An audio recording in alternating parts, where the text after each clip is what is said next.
السلام علیکم ورحمۃ اللہ وبرکاتہ۔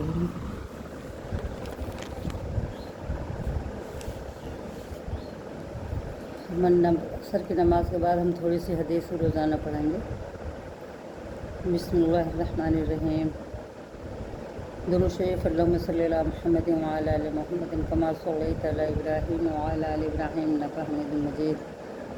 اللہم بارک علی محمد وعلی آل محمد کما بارکت علی ابراہیم وعلی آل ابراہیم انک حمید مجید۔ بسم اللہ الرحمن الرحیم۔ شروع کرتے ہیں اللہ کے نام سے جو بہت بڑے مہربان ہیں، احترام والے ہیں۔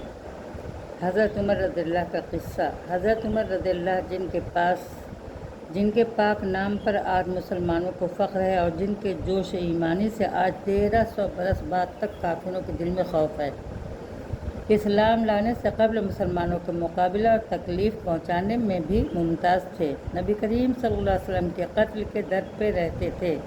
ایک روز کفار نے مشورہ کی کمیٹی قائم کی، کوئی ہے جو محمد کو قتل کر دے۔ نعوذ باللہ۔ عمر رضی اللہ نے کہا کہ میں کروں گا۔ لوگوں نے کہا کہ بے شک تم ہی کر سکتے ہو۔ عمر رضی اللہ تلوار لٹکائے ہوئے اٹھے اور چل دیے۔ اسی فکر میں جا رہے تھے کہ ایک صحابی قبیلہ زہرہ کے جن کا نام حضرت سعد بن ابی وقاص رضی اللہ ہے اور بعضوں نے اور صاحب لکھے ملے۔ انہوں نے پوچھا کہ عمر رضی اللہ کہاں جا رہے ہو؟ کہنے لگے کہ محمد صلی اللہ علیہ وسلم کے قتل کے فکر میں ہوں۔ نعوذ باللہ۔ سعد نے کہا کہ بنو ہاشم اور بنو زہرہ اور بنو عبد مناف سے کیسے مطمئن ہو گئے؟ وہ تم کو بدلہ میں قتل کر دیں گے۔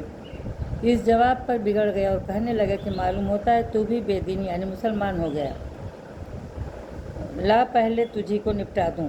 یہ کہہ کر تلوار سونت لی اور حضرت سعد رضی اللہ نے بھی یہ کہا کر کہ ہاں میں مسلمان ہو گیا ہوں، تلوار سنبھالی، دونوں طرف سے تلوار چلنے کو تھی کہ حضرت سعد رضی اللہ نے کہا کہ پہلے اپنے گھر کی تو خبر لے، تیری بہن اور بانوئی دونوں مسلمان ہو چکے ہیں۔ یہ سننا تھا کہ غصہ سے بھر گیا اور سیدھے بہن کے گھر گئے۔ وہاں حضرت خباب رضی اللہ جن کا ذکر نمبر 6 پر گزرا، کواڑ بند کیے ہوئے ان دونوں میاں بیوی کو قرآن شریف پڑھا رہے تھے۔ حضرت عمر رضی اللہ نے کواڑ کھلوائے۔ ان کی آواز سے حضرت خباب رضی اللہ تو جلدی سے اندر چھپ گئے اور وہ صحیفہ بھی جلدی میں باہر ہی رہ گیا جس پر آیات قرآن لکھی ہوئی تھی۔ ہمشیرہ نے کواڑ کھولے۔ حضرت عمر رضی اللہ کے ہاتھ میں کوئی چیز تھی جس کو بہن کے سر پر مارا، جس سے سر سے خون بہنے لگا اور کہا کہ اپنی جان کی دشمن تو بھی بددین ہو گئی۔ اس کے بعد گھر میں آئے اور پوچھا کہ کیا کر رہے تھے اور یہ آواز کس کی تھی؟ بہنوئی نے کہا کہ یہ بات چیت کر رہے تھے۔ کہنے لگے کیا تم نے اپنے دین کو چھوڑ کر دوسرا دین اختیار کر لیا؟ بہنوئی نے کہا کہ اگر دوسرا دین حق ہو تب یہ سنت تھا کہ ان کی داڑھی پکڑ کر کھینچی اور بے تحاشا ٹوٹ پڑے اور زمین پر گرا کر خوب مارا۔ بہن نے چھڑانے کی کوشش کی تو ان کے منہ پر ایک تماچا اس زور سے مارا کہ خون نکل آیا۔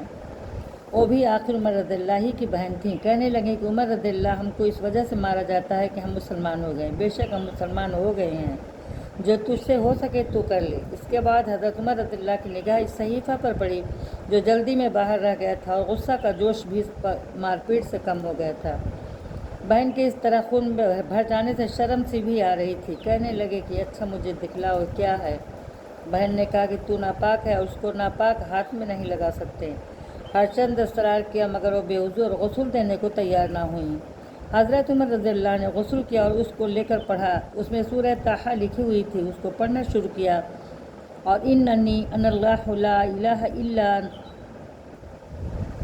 انا وعبدہ واقم الصلاۃ لذکری تک پڑھا تھا کہ حالت ہی بدل گئی۔ کہنے لگے کہ اچھا مجھے بھی محمد صلی اللہ علیہ وسلم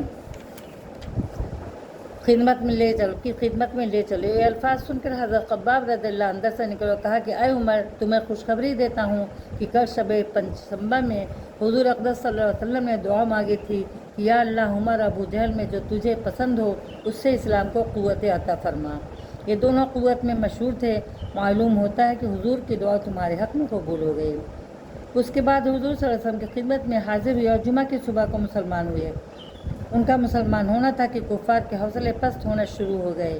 پھر بھی یہ نہایت مختصر جماعت تھی اور وہ سارا مکہ بلکہ سارا عرب اس لیے اور بھی جوش پیدا ہوا اور جلسے کر کے مشورہ کر کے ان حضرات کو ناپید کرنے کی کوشش ہوتی تھی اور طرح طرح کی تدبیریں کی جاتی تھیں، تاہم اتنا ضرور ہوا کہ مسلمان مکہ کی مسجد میں نماز پڑھنے لگے۔